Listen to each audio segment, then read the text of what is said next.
નમસ્કાર. આવતીકાલેમાં આપનું સ્વાગત છે અને આવતીકાલે કેવી રણનીતિ મદદરૂપ થઈ શકશે અને કયા સંકેતો પર નજર રાખવી જોઈએ એની ચર્ચા સાથે હાજર છું હું જર્નાલ ગંધી. તો આવતીકાલના માર્કેટ પર ચર્ચા કરતા પહેલા નજર કરી લઈએ આજના માર્કેટને લગતા મુખ્ય સમાચારો પર. દિવસભરના ઉતાર ચઢાવની વચ્ચે મામૂલી ઘટાડા સાથે બજાર બંધ. નિફ્ટી અને સેન્સેક્સ ફ્લેટ ટુ નેગેટિવ કારોબાર સાથે લાલ નિશાનમાં બંધ. મિડ કેપ અને સ્મોલ કેપ નીચલા સ્તરેથી સુધરીને બંધ. બેંક નિફ્ટીમાં રહ્યું સારું આઉટ પરફોર્મન્સ. આઈટી સેક્ટરમાં વેચવાલી આજે પણ રહી યથાવત. અમેરિકામાં મંદીના ડરથી નિફ્ટી આઈટી ઇન્ડેક્સ 3% જેટલો ઘટ્યો. સતત ચોથા દિવસે સેક્ટરમાં જોવા મળી વેચવાલી. 2 થી 5% સુધી તૂટ્યા વિપ્રો, ઇન્ફોસિસ, એચસીએલ ટેક જેવા દિગ્ગજ. મિડકેપ આઈટીમાં પણ ભારે દબાણ. ભારતમાં સેટેલાઇટ બ્રોડબેન્ડ સેવા માટે રિલાયન્સ જીઓએ સ્ટારલિંક સાથે કરાર કર્યા. સ્ટારલિંક સોલ્યુશન્સ દ્વારા ગ્રાહકોને મળશે હાઈ સ્પીડ ઇન્ટરનેટ સેવા. ગઈકાલે ભારતીય એરટેલે પણ કર્યા હતા કરાર. બુલિશ બ્રોકરેજ અને મજબૂત કોમેન્ટ્રી બાદ ટાટા મોટર્સ લગભગ 3% જેટલો દોડ્યો. શેર પર સીએલએસએ અને મેક્વાયરીએ આપ્યું આઉટ પરફોર્મન્સનું રેટિંગ. આ તરફ એસ્કોર્ટ્સમાં પણ લગભગ 2.5%ની મજબૂતી. બજારમાં ઘટાડાથી રોકાણકારોનો વિશ્વાસ ડગમગ્યો. ફેબ્રુઆરીમાં ઇક્વિટી ફંડ્સમાં રોકાણ 26% ઘટ્યું. લાર્જ કેપની સાથે મિડ કેપ અને સ્મોલ કેપમાં પણ રોકાણ ઘટ્યું, પરંતુ એસઆઈપીમાં ₹26,000 કરોડનું રોકાણ.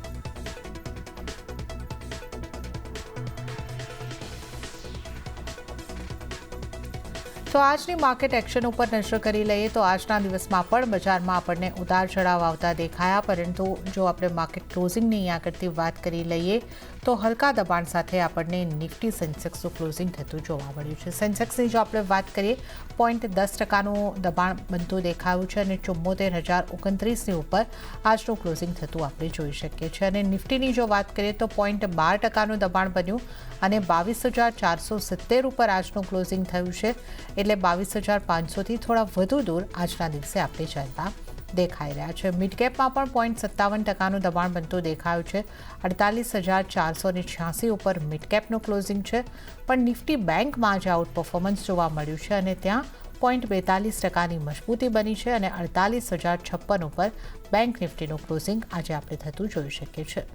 એડવાન્સ ડિક્લાઇન રેશિયો ઉપર નજર કરી લઈએ 912 શેર્સમાં આજે ખરીદારીનો માહોલ રહ્યો અને 1,755 શેર્સમાં આજે વેચવાલી હાવી થતી આપણને જોવા મળી. હવે નિફ્ટીના ટોપ ગેનર્સ અને ટોપ લૂઝર્સ કાઉન્ટર્સને ઉપર નજર કરી લઈશું. આજના ટોપ ગેનરની અંદર ઇન્ડસઇન્ડ બેંકનો સમાવેશ થયો છે. 4.38%ની મજબૂતી આજના દિવસમાં આવી છે. કાલના મોટા ઘટાડા બાદ આજે થોડું શોર્ટ કવરિંગ થતું અહીંયા આગળથી દેખાયું છે. ટાટા મોટર્સ હેડલાઇનમાં જે રીતે આપણે વાત કરી સારા એક રિપોર્ટ બાદ 3.52%ની મજબૂતી અહીંયા આગળથી આવી છે. કોટક મહિન્દ્રા બેંકમાં પણ 2.45%ની મજબૂતી અને બજાજ ફાઇનાન્સમાં 1.73%ની મજબૂતી બની છે. આ ઉપરાંત ITC, HDFC bank, Sun Pharma અને બજાજ ફિનસર્વ અહીંયા પણ 0.5%થી 1.5%ની મજબૂતી બનતી આપણને દેખાય છે. ટોપ લૂઝર કાઉન્ટર્સ કયા રહ્યા એના ઉપર નજર કરી લઈએ. ઇન્ફોસિસમાં 4.26%નું દબાણ આજના દિવસે બન્યું છે. વિપ્રોમાં 3.31%નું દબાણ, ટેક મહિન્દ્રામાં 2.77%નું દબાણ અને નેસ્લે ઇન્ડિયામાં 2.48%નું દબાણ બનતું આપણે જોઈ શકીએ છીએ. આ ઉપરાંત TCS, HCL Tech, Asian Paints, Tata કન્ઝ્યુમરમાં પણ 1.5%થી લઈને 2%ની આસપાસના દબાણ બનતા આપણે જોઈ શકીએ છીએ. હવે આવતીકાલના બજારની વધુ ચર્ચા કરીશું અને આ ચર્ચામાં આપણી સાથે જોડાયા છે બુલવેવ રિસર્ચ ફર્મના અમિત બસ્તાકિયા. અમિતજી, સ્વાગત છે આપનું સીએનબીસી બજાર પર. અને જે રીતના ક્લોઝિંગ આપણે માર્કેટના થતા જોઈ રહ્યા છે, છેલ્લા 2 દિવસથી આપણે 22,500ની આસપાસ જવાની કોશિશ માર્કેટ પૂરી રીતે કરી રહ્યું છે, પણ એનાથી નીચે ક્લોઝિંગ આવી રહ્યું છે. આજે 22,470 ઉપર ક્લોઝિંગ. કઈ રીતે તમે હવે આગળ નિફ્ટીની ચાલને જોઈ રહ્યા છો? નિફ્ટી ઉપર આપની કઈ રીતની સલાહ રહેશે? અગર નિફ્ટી ઉપર ટેકનિકલ ચાર્ટમાં સ્ટડી કરીએ, એઝ પર ઇલિયોટિવ એક ઇમ્પલ્સ ઓલમોસ્ટ કમ્પ્લીટ હતી 22,700ની આજુબાજુ. ત્યાર પછી એક ડિક્લાઇન જોવા મળ્યું છે, જે એક ઝિગઝેગ કરેક્શન પેટર્ન ફોર્મેશન થઈ રહ્યું છે. તો હાલમાં એક ઇન્ટરમીડિયેટ ટાઈમમાં જોવામાં આવે તો પ્રાઇસ નિફ્ટીમાં એક ઝિગઝેગ કરેક્શનનું એક ફોર્મેશન થઈ રહ્યું છે, જે ઓલમોસ્ટ 22,200ની આજુબાજુ કમ્પ્લીટ થઈ શકે છે. તો એક સ્ટ્રોંગ સપોર્ટ હું મારા હિસાબે જણાવવા માંગીશ. 22,200 22,300 ઝોન છે, જે એક આવનારા ટાઈમમાં એક સ્ટ્રોંગ સપોર્ટનું કામ કરી શકે છે. અને જો એક 22,000 એક જે પ્રીવિયસ લો છે એ ઇન્વર્ટિંગ લેવલ આપણે કાઉન્ટ કરી શકીએ છીએ. તો અગર જો 22,200 ની આજુબાજુથી એક રિવર્સલ મળશે તો એક ડેફિનેટલી આપણે અપસાઇડ મોમેન્ટમ નિફ્ટીમાં જોવા મળી શકે છે. અને બીજી બાજુ પર વાત કરીએ બેંક નિફ્ટીમાં, તો બેંક નિફ્ટીમાં અગર જોવામાં આવે તો ગઈકાલે એક 48,000 નો સ્ટ્રોંગ સપોર્ટ જેવા એક બ્રેકડાઉન થતા જોવા મળ્યા હતા. પરંતુ આજે પાછું એની ઉપર પ્રાઇસ સસ્ટેન થતી જોવા મળી રહી છે. તો એક 48,000 જે પાછળ એક ડબલ બોટમ બની હતી તે જ લેવલ પર પ્રાઇસ હમણાં ટ્રેડ કરી રહી છે. તો જો વીકલીમાં આવતીકાલનું ક્લોઝિંગ ઇમ્પોર્ટન્ટ રહેશે. જો વીકલીમાં 48,000 ની ઉપર પ્રાઇસ સસ્ટેન કરે છે તો ડેફિનેટલી આપણે કહી શકીએ કે એક અપસાઇડની મોમેન્ટમ નિફ્ટી બેંક નિફ્ટીમાં પણ જોવા મળી શકે છે. પરંતુ જો 48 ની નીચે જો ક્લોઝિંગ આવે તો ફર્ધર થોડોક ફોલ બેંક નિફ્ટીમાં પોસિબલ છે. તો એક બંને ઇન્ડેક્સ હાલમાં એક ઇમ્પોર્ટન્ટ લેવલ છે બેંક નિફ્ટી માટે 48,000 અને નિફ્ટી માટે 22,200 એક ઇમ્પોર્ટન્ટ લેવલ છે. તો જો આ બંનેની ઉપર સસ્ટેન થાય છે તો એક અપસાઇડ મોમેન્ટમ આવનારા દિવસો આપણે જોવા મળી શકે છે બંને ઇન્ડેક્સ. ઓકે, તો અહીંયા આગળથી એટલે આપનો કન્ડિશનલ વ્યૂ બની રહ્યો છે નિફ્ટી માટે 22,200 સસ્ટેન થવા જરૂરી છે અને બેંક નિફ્ટી માટે 48,000. તો આપણને મજબૂતી તરફનો કારોબાર દેખાઈ શકે છે. તો જો આ લેવલ સસ્ટેન થાય છે તો આપ ટાર્ગેટ ક્યાં જોઈ રહ્યા છો, સ્ટોપ લોસ કેટલો રાખવાનો રહેશે? અગર નિફ્ટીની વાત કરીએ, જો નિફ્ટીમાં 22,200 ની આજુબાજુ રિવર્સલ મળે છે તો ત્યાં બાઇંગ કરી શકાય છે 22,000 સ્ટોપ લોસ સાથે. અને ઉપરમાં 22,700 જે એક બ્રેકઆઉટ લેવલ છે તો એ પહેલો ટાર્ગેટ હશે.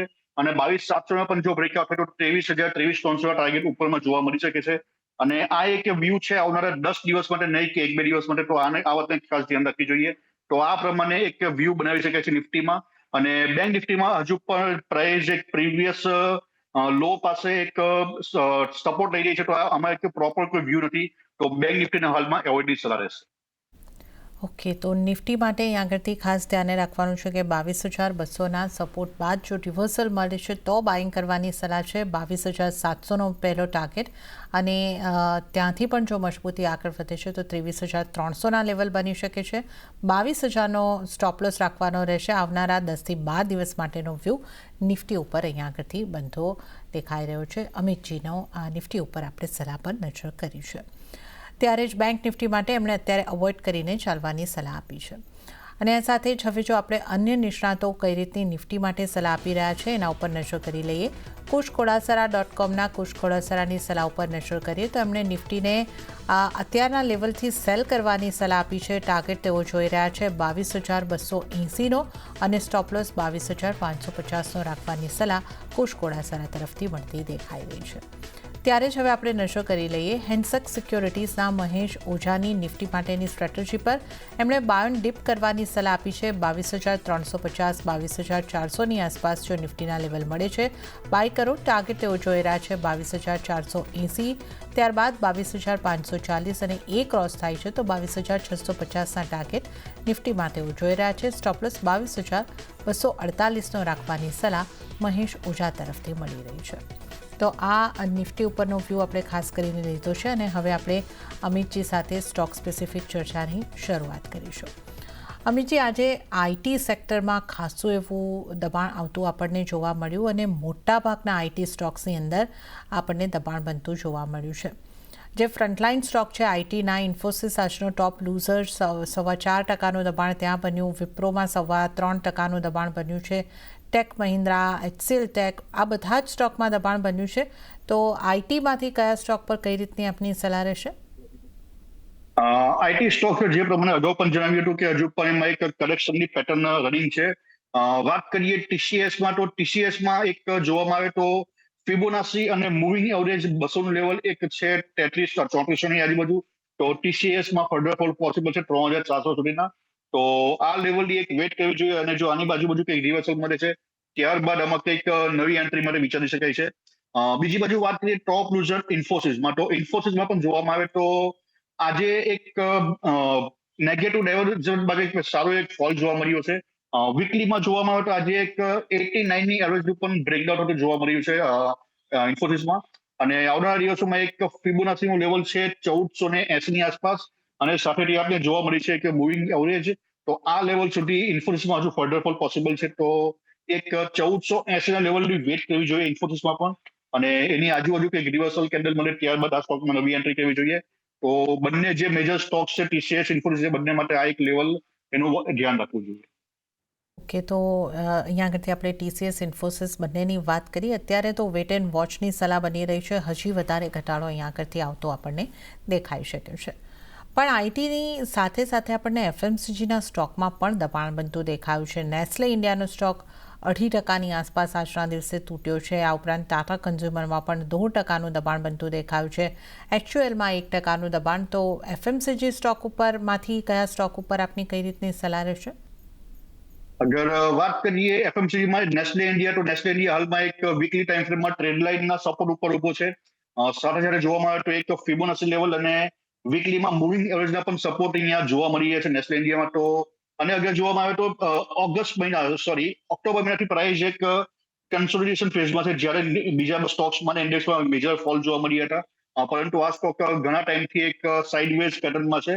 તો કશે ને કશે એના અહીંયા બ્રેકઆઉટ થવાની તૈયારી છે. તો આ સ્ટોક બાય ઓન ડિપ્સી સલાહ છે નેસ્લે ઇન્ડિયા. સ્ટોપ લોસ અહીંયા રાખવાનો રહેશે 2000 અને 2000 સ્ટોપ લોસ બાય કરી શકે છે. આવનારા દિવસોમાં એક 2500 અને 2800 ટાર્ગેટ આ સ્ટોકમાં જોવા મળી શકે છે. એમાં હોલ્ડિંગ રાખવાનું રહેશે 3 થી 6 મહિનાનું.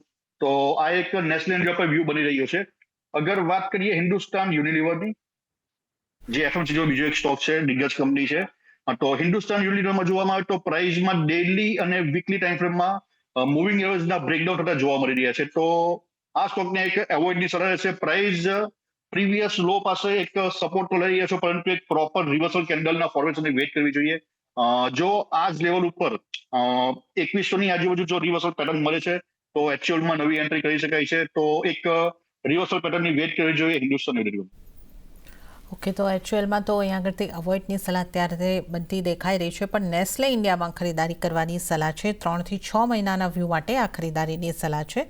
2500ના ટાર્ગેટ તમને અહીંયા આગળથી બનતા દેખાઈ શકે છે. એના બાદ 2800 સુધીના ટાર્ગેટ બની શકે છે. 2000નો સ્ટોપ લોસ રાખીને નેસ્લે ઇન્ડિયામાં ખરીદી કરીને ચાલો. ત્યારબાદ હવે આપણે ખાસ બેંકની વાત કરી લઈએ. ઇન્ડસઇન્ડ બેંક ગઈકાલે જે બહુ જ મોટો ઘટાડો અહીંયા આગળથી ત્યાં આવતો દેખાયો, ત્યારબાદ આજે થોડું શોર્ટ કવરિંગ થયું છે. આજનો ટોપ ગેનર બન્યો છે. 4.25% મજબૂતી અહીંયા આગળથી આવી છે. એની સાથે કોટક મહિન્દ્રા બેંક જેવી બેંકમાં પણ આપણને લીલા નિશાનની અંદર કારોબાર થતા દેખાયા છે. 2.45% મજબૂતી ત્યાં પણ છે. HDFC બેંક પણ મજબૂત રહી છે, પણ SBI બેંક જેવી PSU બેંકમાં દબાણ રહ્યું છે. તો ઇન્ડસઇન્ડ બેંક પર હવે આપનો કઈ રીતનો વ્યૂ બની રહ્યો છે, અને આ સાથે જ અન્ય પ્રાઇવેટ સેક્ટરની બેંક કે PSU બેંકમાંથી આપની કોઈ સલાહ રહેશે? અગર જોવામાં આવે ઇન્ડસઇન્ડ બેંકમાં તો એક ટ્રેન્ડ લાઇનના બ્રેકડાઉન બાદ સારો એવો ફોલ જોવા મળી રહ્યો છે. અને પ્રાઇસમાં અગર જોવામાં આવે ટેકનિકલ ચાર્ટ, તો પ્રાઇસ RSIમાં પણ ઓવરસોલ્ડ હમણાં ટ્રેડ થઈ રહ્યો છે. અને ડેલી અને વીકલી બધા જ ટાઈમ ફ્રેમમાં મૂવિંગ એવરેજના પણ બ્રેકડાઉન થતા જોવા મળી રહ્યા છે. અને એક અહીંયા ફિબોનાચીનું લેવલ છે ઓલમોસ્ટ 550-60 ની આજુબાજુ. તો આવનારા દિવસોમાં આ પ્રાઇસ સુધીમાં એક ફોલ આવી શકે છે. ઇન્ડસઇન્ડ બેંકમાં એક સપોર્ટ લેવલ છે 550-60નું.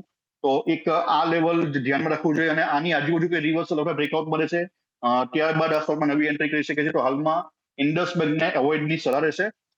પ્રાઇવેટ સેક્ટરની વાત કરીએ તો એક ICICI બેંક નજરમાં રાખી શકાય છે. અગર ICICI બેંકમાં અગર જોવામાં આવે તો પ્રાઇસ વીકલી ટાઈમ ફ્રેમમાં એક મૂવિંગ એવરેજ અને ફિબોનાચીના લેવલથી એક બાઉન્સ બેક થતું જોવા મળી રહ્યું છે. અને ગઈકાલે પણ એક વોલ્યુમ સાથે એક સારી એવી કેન્ડલનું પણ ફોર્મેશન રહ્યું હતું. પરંતુ એક બ્રેકઆઉટ લેવલ તમને જણાવવા માંગીશ, આ સ્ટોકમાં એક 1260નું, જો 1260નું અહીંયા બ્રેકઆઉટ થાય તો આવનારા દિવસોમાં એક 1300 અને 1340 સુધીના લેવલ આ સ્ટોકમાં જોવા મળી શકે છે. તો આ એક બ્રેકઆઉટ લેવલની વેટ કરવી જોઈએ. એની ઉપર આ સ્ટોકમાં એક નાના ટાર્ગેટ માટે નવી એન્ટ્રી બનાવી શકાય છે.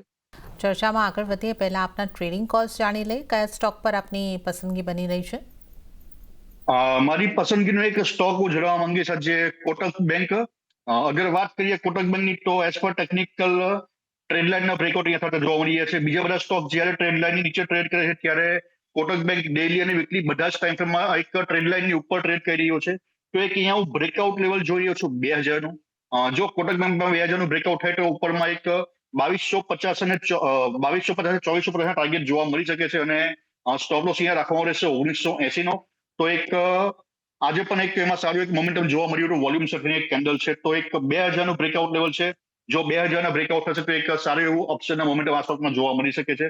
તો આ એક લેવલ પાછું જણાવવા માંગીશ. સ્ટોપ લોસ છે 1890નો. અને ટાર્ગેટ છે 2250 અને 2450. તો આ સ્ટોક હાલમાં આ પ્રાઇસ 2000 ઉપર બાય કરી શકાય છે. ઓકે, તો કોટક મહિન્દ્રા બેંકમાં 2000ના બ્રેકઆઉટ બાદ ખરીદારી કરવાની સલાહ બનતી દેખાઈ રહી છે. 1890નો સ્ટોપ લોસ રાખવાનો રહેશે. 2250નાથી લઈને 2450 સુધીના ટાર્ગેટ માટે તમે અહીં આગળથી ખરીદારી કરીને ચાલી શકો છો. તો કોટક મહિન્દ્રા બેંકમાં ખરીદારી કરવાની સલાહ. કોઈ બીજું કાઉન્ટર આપની પસંદમાં આવી રહ્યું છે?